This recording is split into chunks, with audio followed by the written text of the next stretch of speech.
Good night, friends of Life Social. Welcome back to Mr.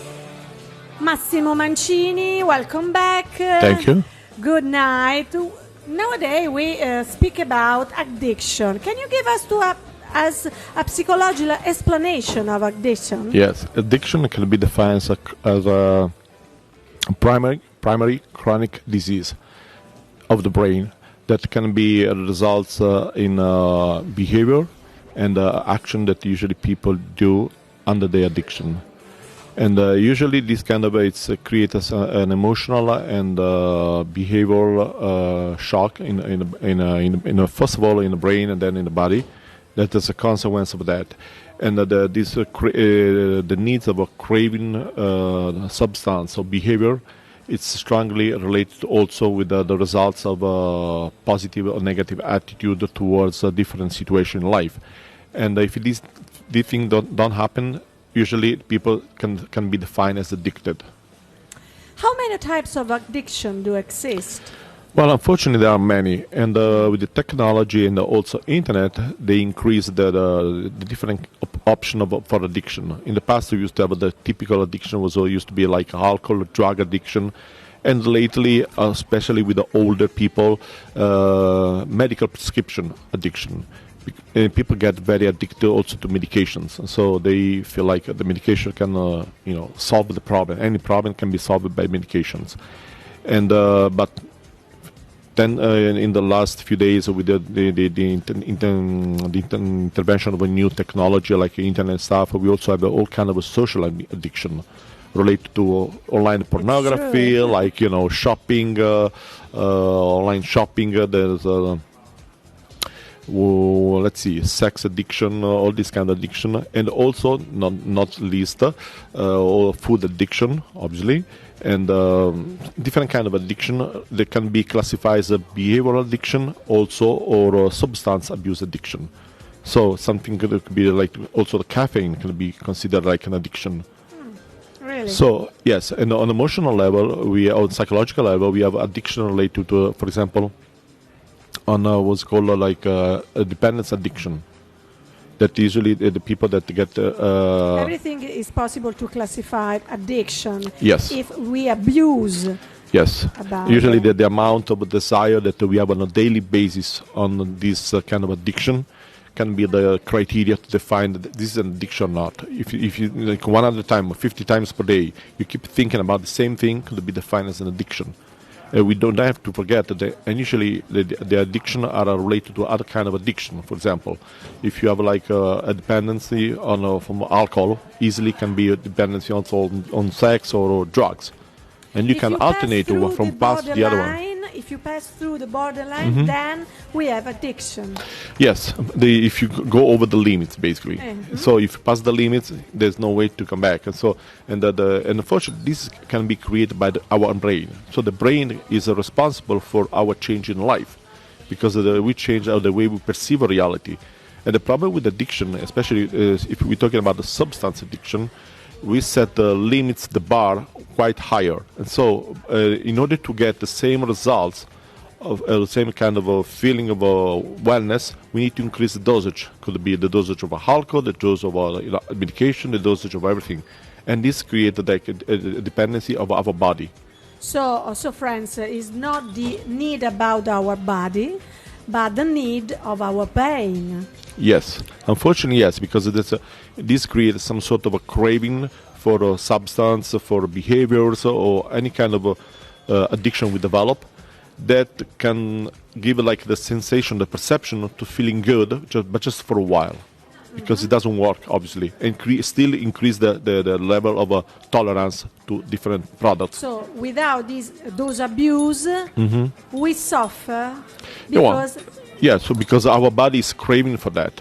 That's why when we work with addicted personality or addicted people, usually there are different kind of it's a multicultural, multidisciplinary approach to them, because we need to work on a psychological level, on emotional level, also on a physiological level. So first of all, the first one, it's very obvious dependency is on a physiological level, and so we need to clean up the body from any physiological addiction. It could be alcohol. You need to be completely clean. From a drug, you need to clean your body from using drug. The same thing with the medication, and so that's quite difficult. When you're done with the physiological part, then you can start to work on the psychological part and emotional. Because the problem with addiction that usually the emotional part and psychological part, they go together in terms of developing behavior or attitude. Because we need to know that everybody developing like addictive personality, usually tend to be manipulative with others. They tend to manipulate situation in people in order to get what they want. Yeah. If they need, sex, everything they do during the day is in order to get what they want, sex. And the other problem is called a risky factor behavior, is that the kind of behavior they can develop in terms of achieving the goal. And most of the time, they run out of money. So when they run out of money, they can end up like doing all illegal stuff, stealing, tricking people, robbing people, just because they need money to feed their own addiction. Can we categorize addictions by the age, considering that each age has their own unique perception? Yes, of life. Well, yes, unfortunately, there are no addictions specifically for each age, but we can definitely use categorize in terms of the new addiction coming from internet and stuff. Usually, they are more for teenager. And in my experience, I was working with many teenagers between the age of, I would say, 15 and 25. And the youngest have a very strong addiction from internet, using internet, or social media, all this cell phone, or this mobile phone. And these are biggest issues nowadays of addiction. And there are people that were just a few days ago, I was listening to the radio, there was a mother was complaining because she decided to take the computer of his kid, and his kid killed himself, jumping from the window. Yeah. Because he was so addicted to use the internet, and he's spending so many hours in the computer. A lot of news. And unfortunately, the mother was so frustrated for that, because she didn't know what to do. And the kids jumped from the window, and I don't know if he killed himself or not, but it was a very risky behavior for someone with very strong addiction. And unfortunately, nowadays it's been one of those subjects that's been very underestimated in terms of problems. People don't think it's a real problem until they realize that it can be a risky life problem. And people can really end up killing themselves for that. And so we need to be aware that all kind of addiction... In those cases, where was the responsibility? Well, the responsibility is these kids this teenager had a lot of social problem, obviously. Of course. And most of the time, what the parents do, unfortunately, they use technology or just to keep them busy.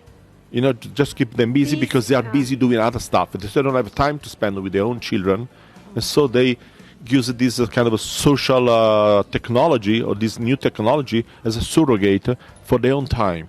So they use this to give it, play with the PlayStation, or play with the computer, play with that, so I'm busy doing something else because I don't have time for you. Most important is giving time to those kids. If you give more time, you help them to think about and to understand that develop this kind of addiction is not good for them. No. And they can think about, and they can do something about it other than just, became addicted, like this usually happen in this situation. Now is a question for you, Doctor. Very important. How can we treat or help people with addictions or their families? Well, like I said, because addiction is a very particular subject, and we need to have a multidisciplinary approach to them. Like I said, it could be on a psychological level, on a physiological level, and on an emotional level. Obviously, on a physiological level, we need to work with the medication. So we need to work in team with the doctors that help the body to clean up from this kind of a dependency. Let's put it this way. On the second level, difficult process. Yes, on the second level, we need to work on a psychological treatment for them. And it's most important also to combine this approach with a lot of nowadays there are new AA meetings. AA stands for Anonymous Alcoholist, but there is also for a drug abuser, for a medication abuser, for food abuser. So we have association for all kind of abusing behavior, And these kind of groups, they can really be very helpful for those people because they can work and they can develop some sort of a sense of understanding because in many people there is this general opinion that only somebody that knows what I'm being through is really fully able to understand my problems.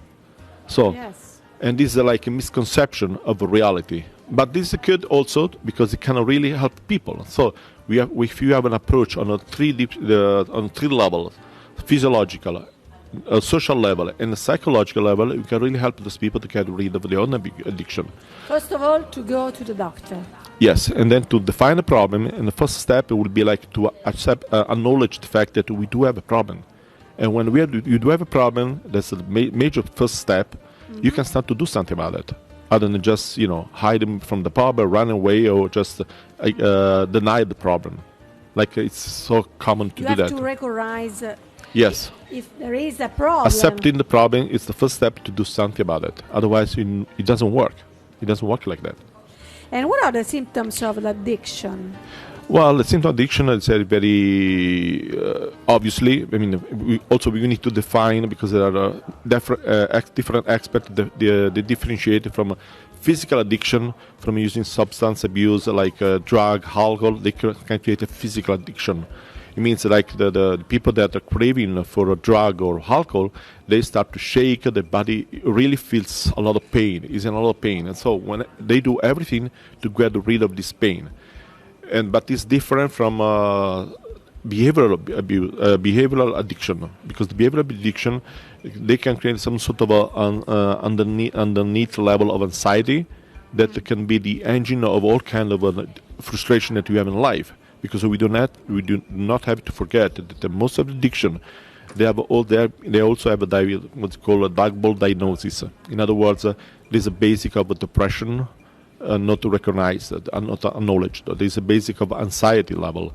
There's a basic of frustration could be related also to food problem, food disorder, or also to trauma that they are not be able to overcompensate, or even worse.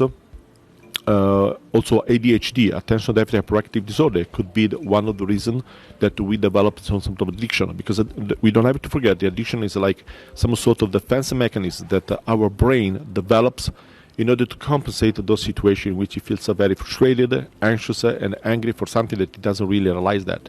And so this addiction, it's a sort of like a way out, temporary way out for the situation. So often we have many complications of addiction. And the complication of addiction could be also related with the fact that any kind of addiction can act on a different level, on a work level, for example.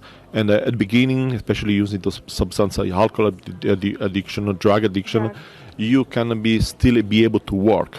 For example, there was this major scandal that was found out in the United States, where especially in the health system, and the people that used to work, for long shift, like 24-hour shift, 48-hour shift, the people couldn't tolerate the kind of a rhythm of work, and they were taking medication. They were prescribing themselves their own medication. So using drug with medical prescription just to keep doing the work they do, because it was too stressful for them. And this can be also a problem. And so we need to be very careful with that. And so when addiction creates a problem on a work level, on a personal level, because all the relationship with the people that have an addiction, they are very complicated. And that's why it's very important to create some sort of a support system for the family, for the friends that are around the people that have addiction, because they need to know what they're dealing with. In other words, they need to know that these people are very manipulative. They are fake most of the time, because anything they do is just in order to get what they need. Could be, like I said, the drug or medication or anything. If you are a kid, they need the money for shopping because you are shopping addicted. And so you keep asking money to your parents or everybody, or you get money from everywhere just because you need to do the shopping thing. So that's complicated because the family needs to know that. When you know how to do it, you know also how to deal with this situation. You need to be very firm and set a very strong boundary with them. And otherwise, it will be very complicated because they are very complicated, difficult to get out. Yes, because it's so easy that the victim of addiction can play the role of the victim. in many situations. So can try to play the cards of being pitiful for the clients, for the people, for the family. Say, oh, I'm so poor, I'm so sad, I'm so trapped. Can you help me out? And that's so easy as a parent to not fall in the trap of this provocation, because it's a provocation. And most of all, they don't take responsibility for what they do. It's difficult. That's why it's very to complicated. say no is, especially if they are your kids. Of course, I know. And they keep asking, asking more and more and more without knowing. No, is the better word to say when we have problems. Absolutely. There's a beautiful book that says learn how to say no. No, yeah. Also in like Italian. social friends, tonight we spoke about addiction. So be careful. Be careful with addiction and get to the doctor when we start to see something that doesn't work properly. Exactly. Especially when it does affect your life. Because like we said before, it's very difficult to have a steady relationship with someone as an addiction, because they are very moody. Their mood goes up and down all the time. They can be tricky. They can steal money from you. They can be very... You see something that doesn't work right, or we see something strange, go to the doctor. Be humble and ask for help, because asking for help is the first step to do something about it. Otherwise, it will be impossible to help somebody. So thank you so much to Mr. Dr. Massimo Mancini. Thank you so much for letting me come here. Massimo Mancini, thank you so much. Thank you so much for inviting me, and have a good night, everybody. Everybody, say yeah. Good night. Thank you so much.